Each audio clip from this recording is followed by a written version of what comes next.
I did not hit her. It's not true. It's bullshit. I did not hit her. I did not. Oh, hi, Mark. Open up my eyes! I never misspelled anything! Not once, not one time!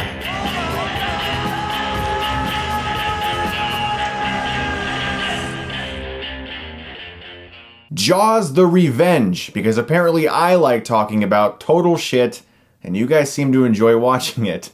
So here I am doing it again. Welcome back to another Hilariocity review. My last one was Batman and Robin. You guys really enjoyed that and you requested me to do more of these, so I'm back talking about not only one of the worst sequels ever made, I actually think Jaws the Revenge is one of the worst movies ever made.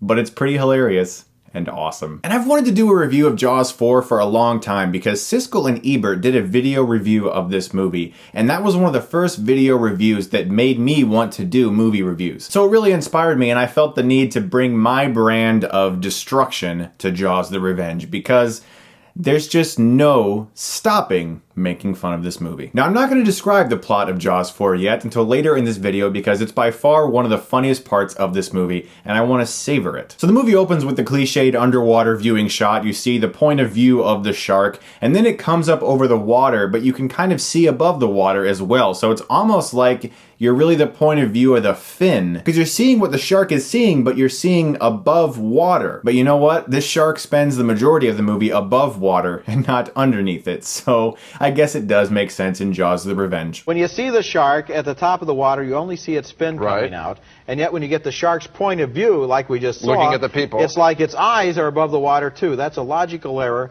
among many logical errors. You've got that right. Within seconds, you know the filmmakers don't care about you because there's this horrible sped up shot of Ellen Brody's hand approaching the fridge where you can tell they just thought, well, she did that too slowly, so we're gonna have to speed that up in post. But it looks like garbage. So Ellen Brody is on Amity Island with her son. There's Christmas carolers. For some reason, this movie took place during Christmas time. And her son has to go out on the water, of course, to clear away some wood that floated into something and got stuck. And what do you know? There's a shark. And he dies in a flurry of cuts and choppy editing that are apparently supposed to tell us that someone's being eaten alive by a shark. But it really just looks like if you handed a camera to an NFL quarterback and told him to throw it into the ocean, and then you get that shot of just like spinning and blurriness, and then eventually something splashes in the water and you're not entirely sure what it was. That's Jaws 4's way of showing a shark attack. So Ellen Brody's son dies, and of course she's really broken up about it. Her other son, Michael, comes to Amity Island. He's a marine biologist, of course, because what else would he do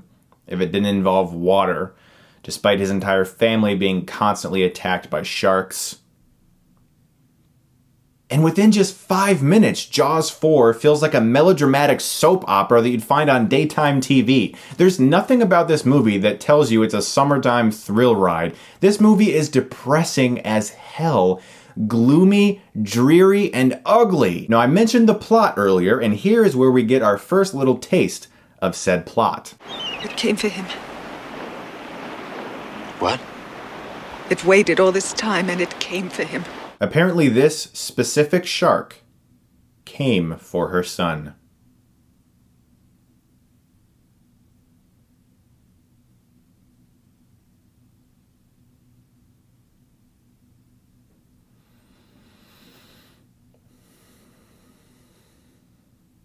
So Roy Scheider, the star of the first two films, was smart enough to say no to the third one and even smarter to say no to this one. So they killed him off for some reason. That's right, he had a heart attack between movies. Now, the reason that he had a heart attack was because of... Hey, come on! You can't believe that voodoo. Sharks don't commit murder, they don't pick out a person. It picked out Sean. It killed your father. Dad died from a heart attack. He died from fear. The fear of it killed him. I would think if anyone on this planet would not be afraid of sharks, it would be the guy who killed two already. So now we get a little more introduction to Mike Brody, her son, the marine biologist character. And during this scene, in the middle of his dialogue, he just takes off running for no apparent reason. Kids, you know, he always wanted to do it.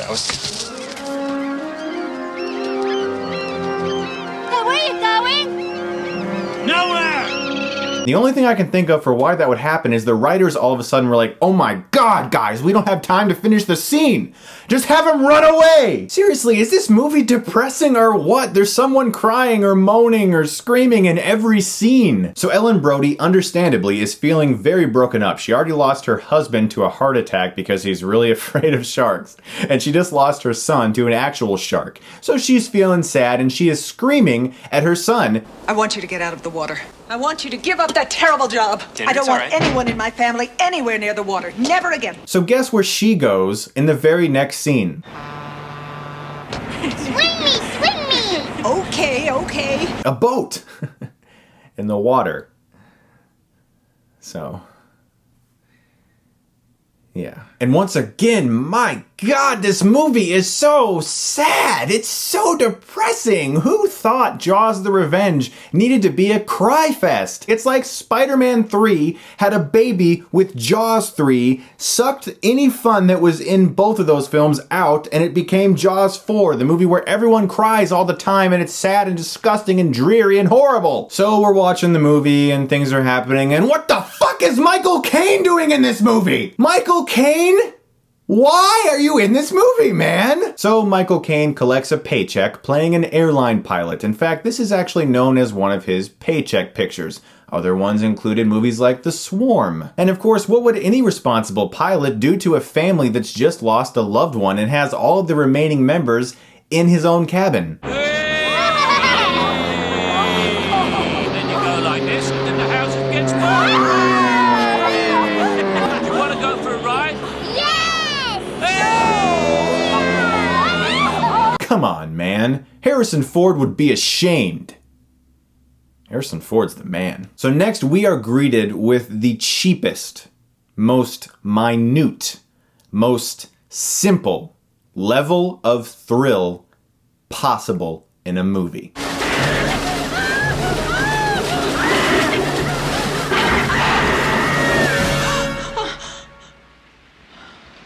Like they say on Saturday Night Live, I hate when that happens. A dream sequence. People were groaning in the theater when that happened. I mean, I want to go up and punch a hole in the screen. Now, when I watched the original classic Jaws film, and even the alright Jaws 2, and screw it, the hilarious Jaws 3, all of those movies still feel like summer movies because they all take place during the summer. They still have a vibe of fun infused into them. Even the terrible Jaws 3 still feels a little bit warm, a little bit inviting. They all feel that way. The choice to place Jaws 4 during Christmas was the most horribly misguided choice since, like, hey, let's just have Die Hard 5 just be fucking terrible. So finally, we get our first look at the shark. Please observe.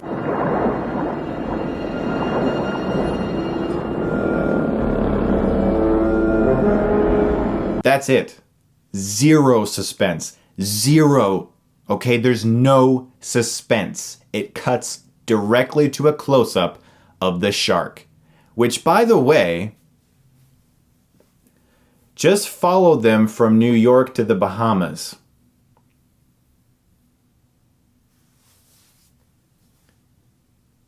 The shark followed them from New York to the Bahamas.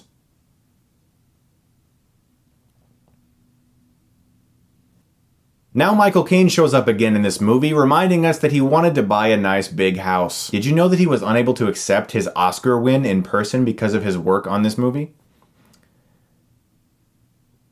And in another example of the worst pilot in history... Take the wheel.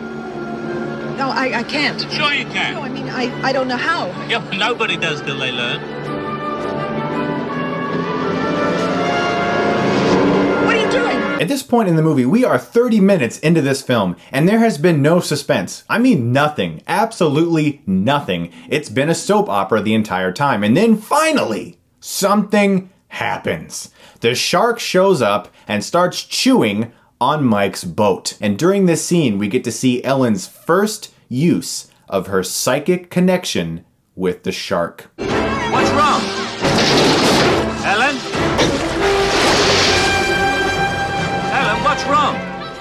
Nothing. I'm fine. So yeah, this random shark, is hunting the Brody family. This shark that apparently is buddies with the other 3 sharks is now hunting the Brody family. It's like the shark was like, I don't like you because you killed my 3 buddies. I'm gonna travel to the Bahamas and I'm gonna kill the Brody family and I'm gonna find all of you sons of bitches because I'm a shark, motherfucker. And I'm gonna find you and you're going down, Brody. I can't even contain it. Oh my god, that's the dumbest plot ever in a movie. I think it's the #1 dumbest plot in the movie ever, guys. I really do. Even the tagline of this movie is, "This time, it's personal." And speaking of that tagline, I recall a scene from Jaws 2. You don't think that if a shark was destroyed, that another shark could come in? Sharks don't take things personally, Mr. Brody.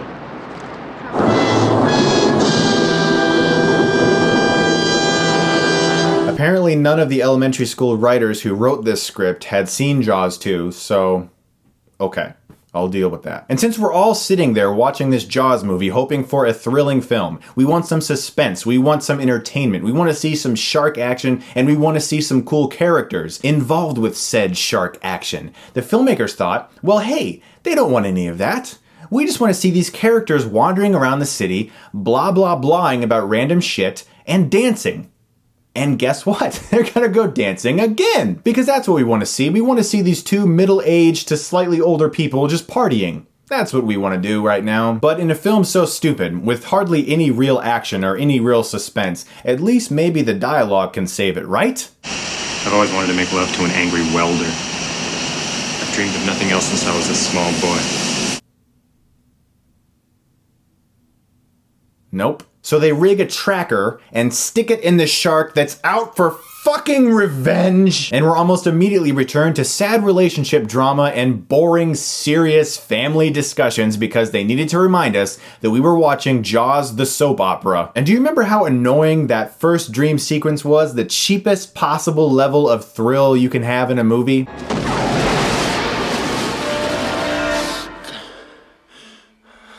How about the next dream sequence? Another It's Only a Dream. I can't stand the dream sequences. Why do they do that in the movie? If there's anything that annoys an audience, it's the dream sequence. I hate that stunt. It's old, it's cheap, it's a lousy gimmick, and I wish they would stop doing it. And the film's most clever dramatic scene is actually a direct ripoff of the first Jaws. In the first Jaws, Roy Scheider and his son mimicked each other by touching themselves on the face. It was so cute and so touching. The best Jaws 4 can do in regards to drama is rip off one of the best scenes in the first Jaws. So Jaws attacks Mike's boat, and you can tell they always have to frame the shark with his lower belly out of shot so they can hide whatever they use to move him around. It's pathetic. So after being attacked directly by the shark that his own mother has warned him is hunting their family, he gets out of the water, and then 2 minutes later he goes right back into the water where he knows this shark is that wants to eat him. I'm telling you, the writers have completely given up on giving us compelling reasons for anything to happen at this point because it's the 4th film in the franchise, they've got no more ideas, and they're assuming they have a built-in audience that's going to provide them with funds to continue to make Jaws movies forever. So Ellen gets more psychic readings as Jaws approaches this banana boat with a bunch of kids on it and eats a woman.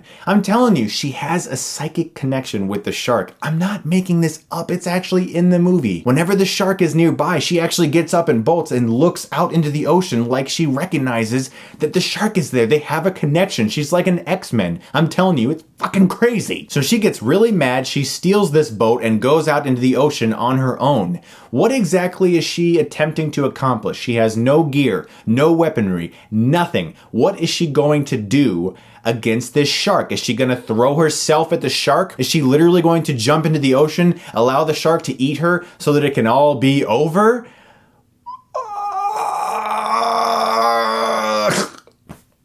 This movie just made me have a short circuit in my neck. So all the characters magically meet up for the big finale, and before Michael Caine shows up with his airplane to take them to wherever she is, you're telling me they planned to sail out into the ocean on that? with the giant frickin' shark that can sail across the country. So they find Ellen, they crash land their plane into the ocean, and these idiots jump into the water where the man-eating shark is and swim to the boat, and here's Ellen's explanation for her actions. Why did you take the boat? It kept Did coming. you realize what you were doing? I had to do it. There was nothing else to do. Mom, you shouldn't have done it. The shark then attacks Michael Caine, and his reaction's amazing. Oh, shit. It probably is the best part of the movie, but of course, he survives said attack, climbs out of the boat, and That last scene is preceded by one of the most glaring errors in recent movie history. Michael Caine has been in the water, has swum to safety onto the boat, but in the very next scene, his shirt is as dry as if it had just been freshly laundered. It's not even the next shot. Michael Caine actually comes over the rail out of the water, Right. and he's totally dry. I I was know. sitting in the theater, and I said, his shirt is dry. I know. The preview audience Laughed. appreciated that. You know, I always hate it when people talk during the movies, but I don't know. That seemed to go over pretty well. Yeah. that's right, Roger Ebert, his shirt is dry. Now, Michael Caine's apparent explanation for this was that they took so long for the next setup to be done that his shirt dried in the sun. They couldn't just spray him down with some water? I mean, how easy is that? You just take, there's a water tank. You're in a water tank right there. Just take some water, just throw it on him. So they rig what I call a movie device. It's an object that doesn't actually exist in real life and thus must be explained to the audience, and preferably extremely fast so that we don't question its lunacy. They have some kind of electronic thing that resembles a flashlight that will obviously electrocute the shark after he eats it at the push of a button. So they successfully get this electronic thing into the shark's mouth as it launches itself out of the water, as I said, spends way more time out of the water than in it, and then pulls this extremely obvious stunt double down underneath. In more examples of Ellen's incredible psychic abilities, she starts to have flashbacks to events that she never witnessed. In fact, no one witnessed. We were the only people, us as the audience, who got to see Roy Scheider blow up a shark. We were the only people who got to see her son be killed. And yet somehow, she is able to recall these memories because she's a fucking X-Man. Now this is the best part of the movie. I'm telling you guys, this is the best part of the movie. There's nothing on earth better than this. The shark is like balancing on its back fin, okay? On top of the water as they zap it with the electronic thingy. And it starts roaring like a fucking lion. I swear to you, it starts growling like a fucking lion.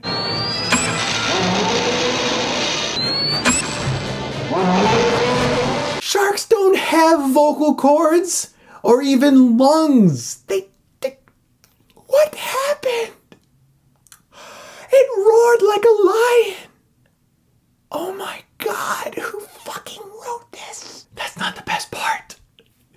As it balances on its fin, she rams the boat into it and it explodes!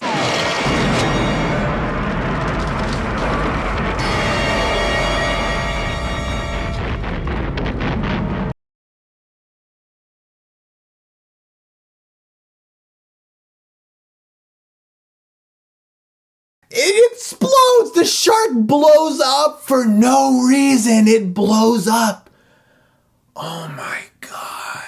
Now there is an uncut ending to this movie and it's much better. Apparently it's only available on like certain cuts of the movie. It was shown on a few TV stations and I don't know about what country had it or what country didn't have it, but she rams the shark in this ending and she impales it and the shark is like, and it's like spraying absurd amounts of shark blood everywhere, and then the shark breaks off and falls into the ocean. That was a much better ending than the actual ending we got in the theatrical cut that steals the exact shot from the end of the first Jaws of the shark sinking into the ocean. They actually took the exact shot. Oh yeah, and by the way, this dude is still alive. After he was eaten by a shark, and then they were electrocuting said shark, and then it somehow blew up.